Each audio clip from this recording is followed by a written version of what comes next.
Mga labs, kabalo mo reality sa mga Pinoy, once nga pobre gani ka, unag yung makamino sa imuha ka na yung imong mga kaliwat, di ba? Kabantay mo.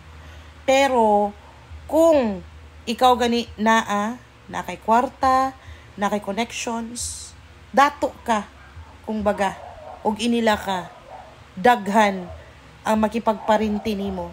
Di ba? So,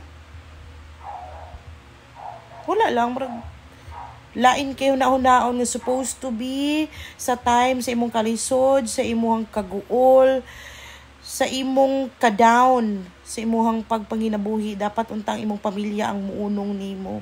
Pero ang uban, not all ha, pero kalabanan, sila pa ang number one nga malipay sa imuhang kasakit, di ba?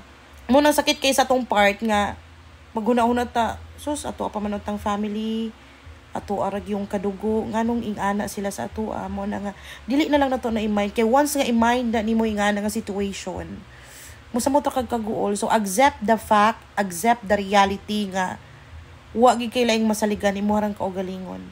Kung naimo tabang nimo parinti man or ubang tawo, then be thankful. Pero kung wala, make way, do your best nga matabangan nimo imong self kay way laing makaluwas nato kita ra og ang Ginoo.